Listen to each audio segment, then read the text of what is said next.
Welcome to Dark Sorcery. I'm Alfredo Martinez, and I have with me Guion Hughes All right.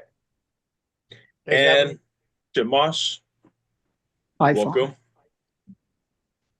Thank you. All Thank you, right. brother. It's All an right. honor. So, yeah, it's an honor to have you on the channel, and I'm excited about this video. And yeah, we're going to be talking a little bit about the left-hand path. But Shemosh, let's hear a little bit from you. For instance, explain to us about your name and what it means. Okay, so depending on how you want to pronounce it, Kimash or Shamash was Right. a Moabite, um, let's say, deity. Um, one of I've worked the with Kibosh before. Yeah. Go ahead. yeah. So Kimash literally means black sun, and if you go back into history, whenever the Semitic people would start messing up and Yahweh would turn their back on them, he would let other surrounding territories conquer them. So that's Shamash is the black sun. Now Typhon in Greco-Roman mythology is the son of Gaia. He was a Titan um, uh, created specifically to destroy Zeus. Now, Zeus was the king of the gods. He killed his father, Saturn or Kronos. So this was kind of the secession between the gods. Like when someone came into power, they tried to kill their father. It was weird. Kronos came into power by killing his father, Uranus. And then, so this is like astrotheology. Kronos is represented by Saturn, and Zeus is represented by Jupiter. And in the Titan, so there was a war between the gods, and to make a long story short, Zeus won, and Zeus did a lot of indiscretions. So I'll just give you like I don't want to bore the boobs off of anyone. I'll just give you a little bit. So Zeus was a in the mythology because these beings hear and see everything we say, and I'm just stating what is in Homer's Odyssey and the Iliad. So he was a philanderer. He cheated on his goddess wife a bunch. Now, I'm just going to give you one of the instances. He took a young maiden. He came down as an eagle and took on the form of the young maiden's husband, and he had sex with her. And Zeus's wife was watching the whole time because they see and hear everything, and she demanded justice. And Zeus turned the young maiden into a cow. What did she do? It was Zeus. Yeah, Now, there's lots of stories like that. I like the one actually. I'm really familiar with Greek mythology as well.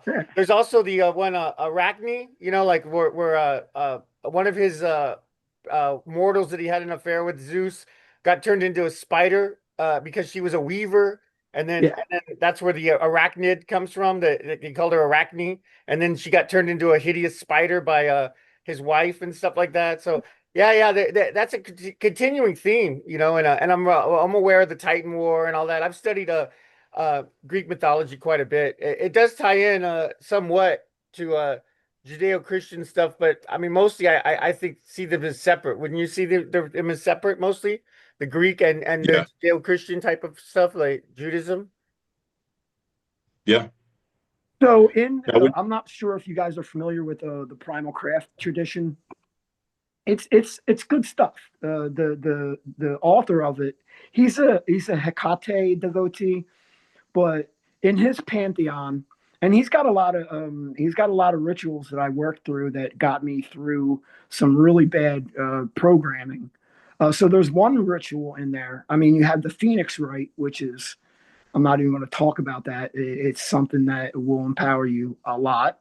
And there's another rite in there where Lucifer or Samael stands in front of the. So in his pantheon, Hecate is like the highest god, and so it's like a four-way thing. You have Lucifer or Samael, you have Belial, you have Sephrons, which is Arachnid, the weaver, and you have Hecate, which is like kind of like the head of the thing. And so you would summon Michael to the throne along with Samael, and they would like bro out like these forces aren't like it kind of breaks you of that good versus evil duality thing. And it's like a reenactment. You have to like in the ritual or the rite, you kind of play all the roles. I mean, if you don't have like a other people like or a woman sitting on a chair like acting it out, and it's like kind of almost like a dramatized play, but you can really get into it. Like you could really get into it. I'll tell you about one thing that I did. So me and Demetrius were tasked with opening interdimensional portals, and I opened one, and immediately what I perceived as angels or archangels coming down right at my spot and arguing with who my supervisor was at the time, who was guiding me through this portal opening. And I had like a table. I had like in my backyard, I had all this stuff set up. But once the spirit of Samael descended upon me, I had to play all the roles. Like I found myself sitting at one end of the table as Samael, and I would have to get up and go to another end of the table as Michael, and they were like talking about the logistics and the legality of interdimensional portals and bringing in beings that are not from this world to speed up the evolution. So a supervisor is just a watcher or a mega watcher or a supervisor. And it's like a spiritual guide times 10. So right on. Right yeah, on. I'm familiar with the Primal Craft. I got all the books and went through all that stuff. So there's and Queen of Hell. so would you say and, that ones. would you say that Chemosh is more of a deity that you tend to work with mostly or a lot? Is that kind of why you took on that name? So the Black Sun is it's a state of being. I wouldn't say it's like a lot of these people. A lot of occultists anthropomorphize the beings that they work with, but I think they're literally states of being. Like you can inherit or call the consciousness or the intelligence of the being into you. So we're all just like vessels. Yeah. That's another. You're talking about taking on aspects of the deity as you invoke that, like that type of thing. Yeah. So another doctrine in the Merkaba mysticism is just like a kind of like a heretical mystic form of Kabbalah. Teaches that we are all vessels, and just like if you're like a normie or just like a useless eater, like you're a clay vessel, and you're not going to be able to hold that divinely light, and you're going to shatter, go insane, hurt someone, hurt yourself. Whatever. Yeah, You have to be agreed. like the brass vessel there. Something that can you won't be able to handle the vibration. Right. Yeah, that type of light. Okay. Yeah, so, that brings up the clay and ahead, the bronze. We were just we were gonna possibly do something on Daniel, and that has that in there. But I that just brought up that idea. In that book they actually have a statue that has the three different things, and I think that's actually goes into the ages of people. There's the Iron Age, there's the bronze Age, clay, and all that stuff. And that's in the Bible, and then it got carried into like actually like modern anthropology and stuff, I believe. So that's a recurring theme. So go ahead. Sorry. You're going to say something, No, Alfredo? I was just going to ask about individuality, and I was going to ask you both. Didn't mean to cut you off, Guion. No, I no, was just going to ask you both um, how much you value individuality, since this since the video title is Left Hand Path. I mean, I could go into individuality. I think is really crucial. And the system I'm building right now is actually I would refer to it as like individual intuitive chaos magic or psychological technology. Because I mean, when Mm, I was actually studying to be a substance abuse counselor, we studied this technique called motivational interviewing, and what they taught us in that was actually that if you tell somebody how to do something, like religions do, or even like a counselor or a parole agent or anything, right? A lot of times the people are beaten down enough, or especially if they're coming for help, they'll like to go, okay, I'll do whatever you say. Cause I mean, my life is messed up, but what they taught, and this is where the individuality kicks in, is eventually, even though they might agree with the person and say, okay, I'll try to do all this stuff, eventually they're going to go against that because they didn't come up with the idea.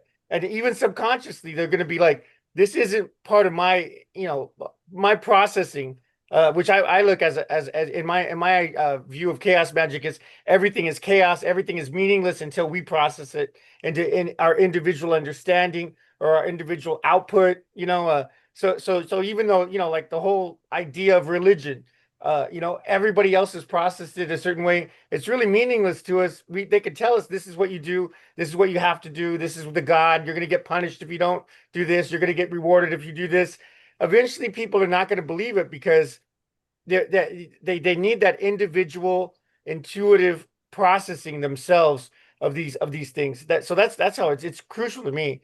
I was probably going to subtitle my book individual psychological technology or individual chaos magic. I mean, which I consider the mhm. same thing.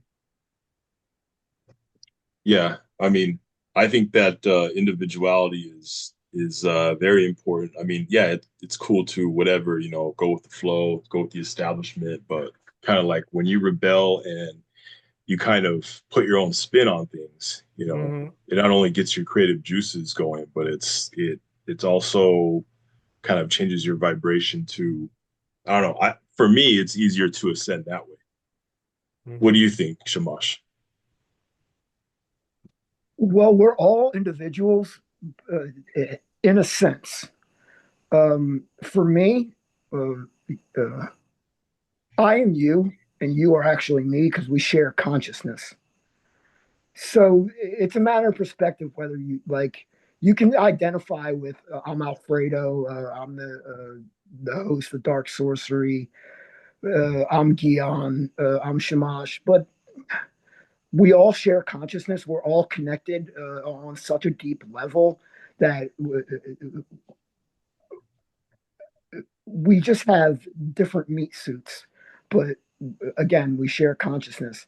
Now, if you want to connect with anyone through any time, you can. There are techniques to where you can focus your. See, that's the thing. That's one of the areas that I study. So Merkaba mysticism. So what is a Merkaba? It's a chariot. So it's like astral travel. So I can appear in your dreams if I so desire, and vice versa, via a thin cord or an astral cord that connects our consciousness. Right. Now, as far as individuality, yeah, it's important. I think people should be able to express themselves, be allowed to express themselves in a lawful way. Like if you want to go out and freaking kill your neighbor, then I think you should be behind bars. I'm not one of those people that are just like an edge lord. I'm not an edge lord whatsoever. I have kids. Mm, We need safe streets. We need morals, codes, and ethics. It's called a kindred honor amongst people with knowledge that may be considered forbidden. So yeah, individuality is certainly important, but you're just me in another body, and vice versa there. Mm. So would you say like breaking taboos is something that needs to happen from time to time? It depends on what type of taboos. If it's taboo to go out and sodomize a unsuspected victim, don't break that taboo. It's not cool. It's just not cool. Obviously. So No, it's not. there are taboos. There are religious taboos. Like if you're, let's say that you're a practicing Jew and you wanted to have cheeseburger, and in the there's a dietary laws in Judaism that you can't consume meat with cheese. So there's no such restrictions in Islam. There's another restriction that you can't in Judaism. They gotta put. There's so many. There's 365 ways to collect like bracha or blessings. And on Saturday, you're not supposed to use electricity at all. You're not supposed to use your cell phone. You're not supposed to drive. And there's no such restriction that in either mystical or any other type of things that I practice, because you have to think about it. Your brain, your whole body is based off of electricity. You use electricity. Like you're not desecrating the Shabbat or the Sabbath by thinking, for instance. Right. So I'm not saying that their practices are bad, or some of the stuff just don't make sense to me. If I was to pigeonhole myself into what I practice, it would be considered a highly heretical form of Kabbalistic Sufism. And all Sufism is, it's like a mystical, and Kabbalah is just a mystical form of unorthodox Judaism, and Sufism is a mystical form of unorthodox Islam. So I do pray 3 times a day. Uh, I don't miss them. It teaches me discipline. I connect myself with what I think is the source of all being.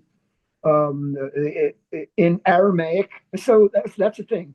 Aramaic is like an older form of Hebrew and Arabic. They all sound the same. And so the supreme deity in that would be, or that intelligence would be, Sekel HaHergesh. There's a lot of names for it, and you should invoke them often. And you can call these forces. And by the way, these forces are real. You can make egregores and thought forms to accomplish certain goals and send them out to do certain things. But when you're actually interacting with the intelligence, like when you do for instance, the Kabbalistic cross. So for the audience who don't know what the Kabbalistic cross is, so you would stand up. You can draw a circle if you'd like, and you say, in the northern quadrant, I call upon Uriel. In the eastern quadrant, I call upon Gavriel or Gabriel. In the western quadrant, I call upon Raphael. In the western quadrant, I call upon Michael. Now, you're calling thought forms. You're not actually like those cardinal princes aren't going to just show up because you did a Kabbalistic cross. This is to get you used to forming like a sacred space, like and you could switch all those names up. You could use for the north Belial, for from the south Astaroth. You could whatever makes you feel safe, like you're creating a bubble. Well, And that's the beauty of magic, is that yeah, it's, you can personalize it to what works for you. There's, Yeah. whatever works for you. Now, Guion, Uh-huh. what's your opinion on breaking taboos? Yeah, yeah, I had a lot of ideas, and I think that that ties into individuality also. Like and what we're talking about with the individual magical practices. There's a certain like the Bible we all know that has like the Ten Commandments, and they have all the laws in Leviticus and all that stuff that Shemosh was talking about, the kosher laws and all that stuff. And I think in general, most people which like you were saying, like no electricity on Saturday, which there's a thing with that, and I think that is actually a carry on to what it says is like don't burn a fire on Saturday on the Sabbath, right? So they're likening that to like, well, the lights are like our modern version of a campfire. I mean, I think that's what they're doing, because there's no, obviously it doesn't say in the Bible you can't turn the lights on, because there was no So I lights back mean, in the Old so Testament would you days. say that they would take it to where, like, well, I'm not going to light any candles then on the Yeah. Sabbath, like Well, that burning type a of thing? fire on the Sabbath was a serious crime. I mean, because it was God's day of rest and all that stuff. That's where Yeah. and I think that goes into it too more. Like, there's a lot of things with taboos that sometimes they're harmless. Like if somebody wants to, for example, like now it's legal in most places, like here in LA and where I live, like smoking marijuana or doing some kind of like a psychedelic drug like that. It's really a victimless crime unless the person, gets so whacked out they do something violent, but then they could have done that anyway, right? So that's kind of not really a crime. It was a taboo for a long time, and they took people's freedom away for it for a long time, in the United States at least, right? And I think a lot of people would probably say that's not a serious crime. And then there's a lot of and which is a big issue with a lot of people, especially on the left-hand path and alternative things, is the sexuality, And I believe, from reading the Bible and in general, like laws about sexuality, I think what most of the books are saying is it causes trouble, like look out, like if you're like having like 4 or 5 different partners or whatever, and they're gonna fight, and you could get killed, and they could kill each other, and so like that's why they're saying It's not don't stable. go after Yeah. your neighbor's wife. It's not necessarily, is that a taboo, because it does. I mean, that I think there's two ways to look at it. Is like, does it hurt a person? Does it hurt yourself or others when you do this taboo? Like smoking marijuana? No, not usually. Well, I think that No. taboo is, a taboo is a taboo depending on the time period you live and depending on what part of the world you live in, because there's societies in the world where, polygamy, having multiple Yeah. wives, and people from different countries have different wives, and Yeah. that works for them, and they have a society, they work together, whatever. Whereas, in the United States, that's kind of, that most people just don't do that. You know what I Yeah, mean? and So it's really now, foreign to us, because in some cultures, and then we did this when we did the Mesoamerican thing. Some cultures, human sacrifice was not taboo; it was practiced. Some yeah, cultures, it's very like common. polygamy was like that. Some cultures, slavery. I mean, even in the United States, it used to be. So there's a lot of things that, like you said, it depends on the time. I mean, Taboos change. yeah, yeah. They change Modernly, over if, time. if we did stuff from the 1800s, even the stuff that was done in the United States, that would be majorly taboo modernly, but Hmm. back then, no. I mean, back then, what we're doing now is considered, like I was reading a article the other day, and this made me kind of think about it's a real hot button thing. When I don't want to get all political, but about the transgender thing is like I was reading an article about the Titanic, because I'm really connected to the Titanic because it happened around my birthday with the sunk and everything. And there was actually a man that got killed because he dressed as a woman, because they say women and children first. I mean, does that apply anymore? I mean, remember Oh, that was a big thing back in there was yeah, a it was a 1918, right before World War I, when the Titanic went down.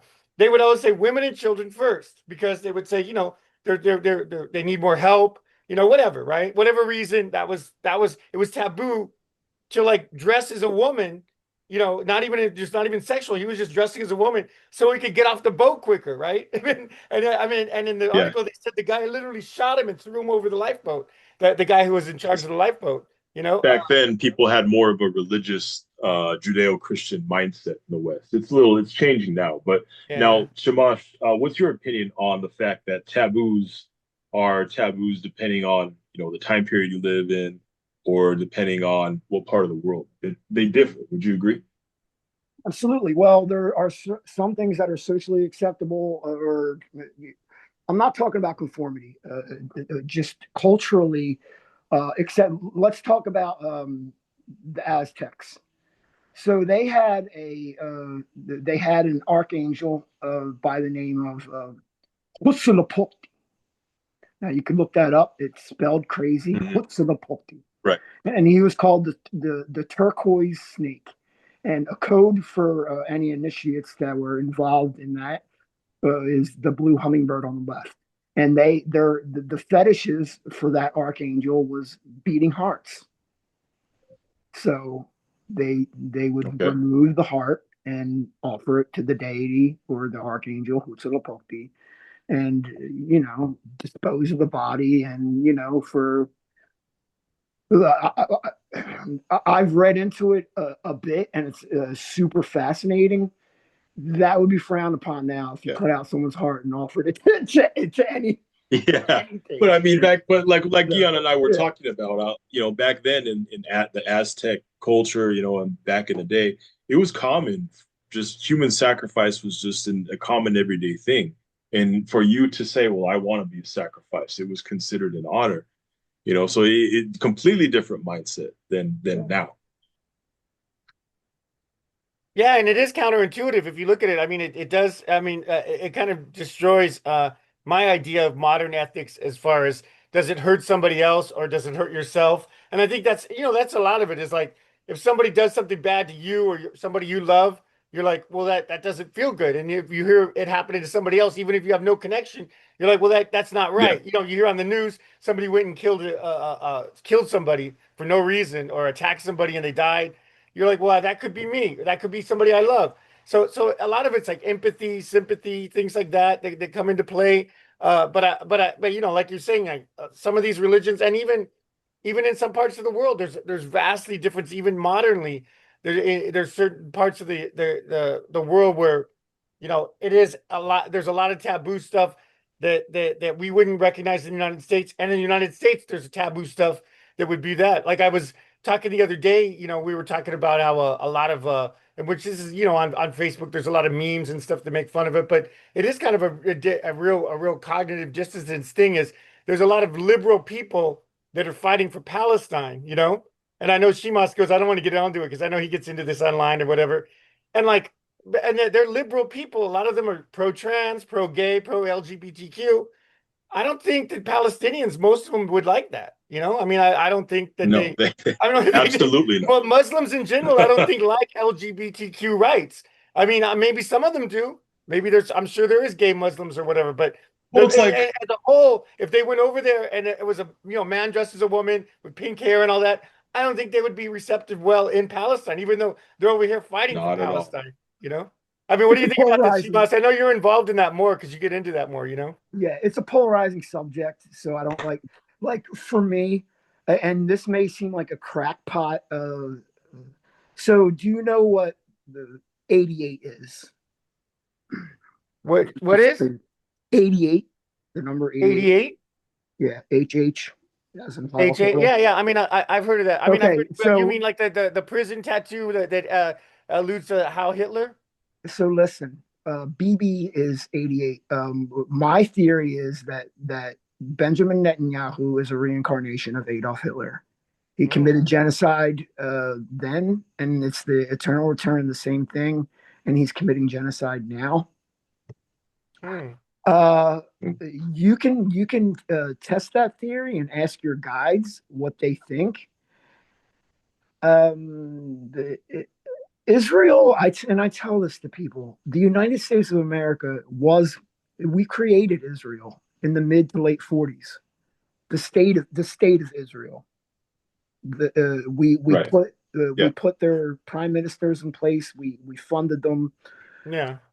So it's a baby. They're basically a by proxy American shill in the region, and Yeah. So these entities don't go anywhere. Stalin, Hitler, Gorbachev, like they just keep reincarnating. I mean,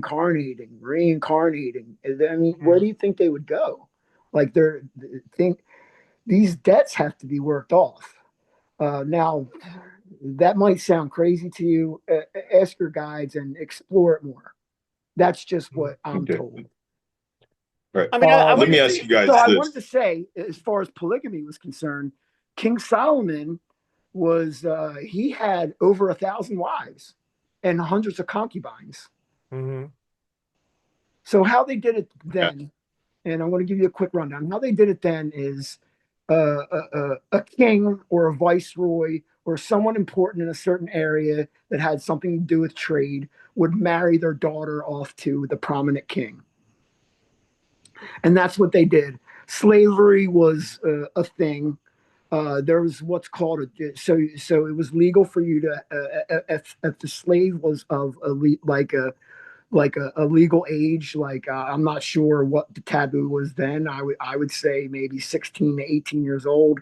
You can have sex with your slaves, and there's what's called a jubilation year.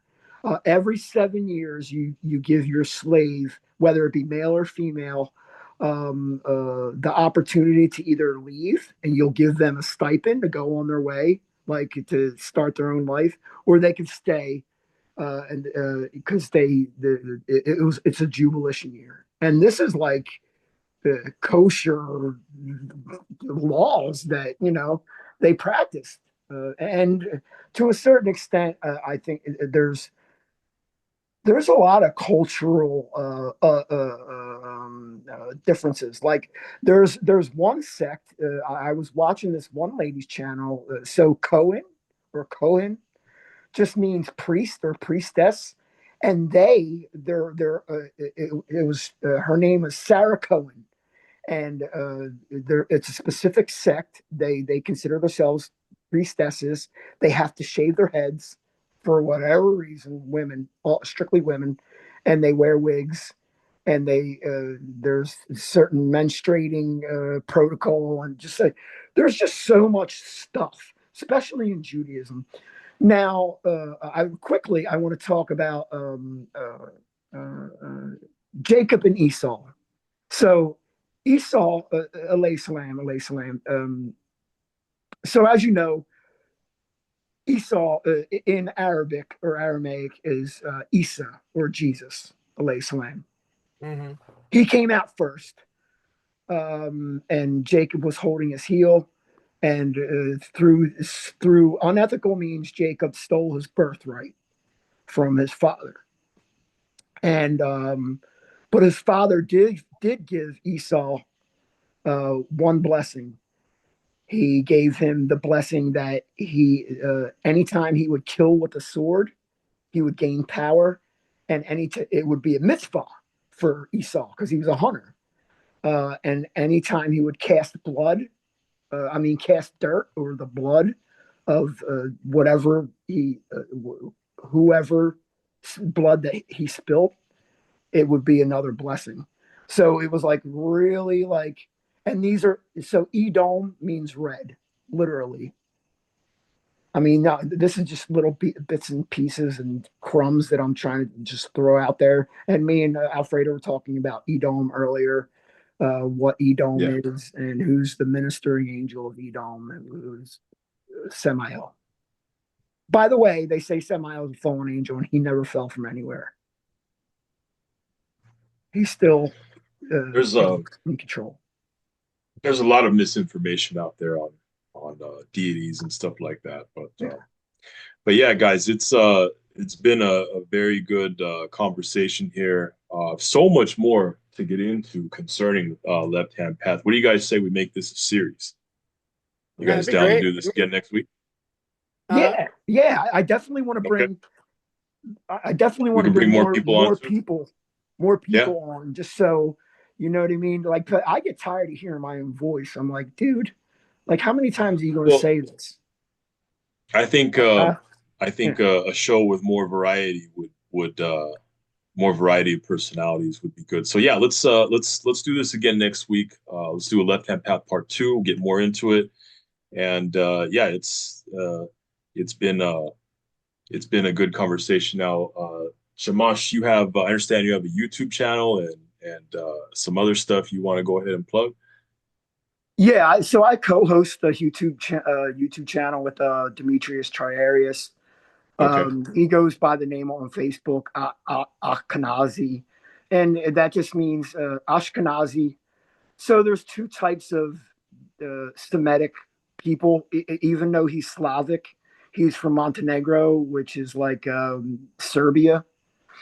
But he, for whatever reason, he took that name. Ashkenazi means European Jew, and Sephardi is a Spanish Jew. And when I say Okay. Jew, I don't mean that in a derogatory sense. I'm born and raised in Edom. I'm American. I love Demetrius to death. He's got a ton of knowledge. So yeah, the channel's name is Legion of Lilith. And I forgot to send you something, or I'll send that to you as soon as. Yeah, in fact, when you send that to me, I'll put it below. So everyone who's watching, if you want to check out Shemosh's channel, link below in the video description. Also, if you want to check out Guion's channel and his links, those links will be below also in the video description. So, guys, thank you for your time. It's been fun, and let's pick this up next week. Yeah, many blessings. It's fun. And everyone who's watching, make sure you like and subscribe to Dark Sorcery.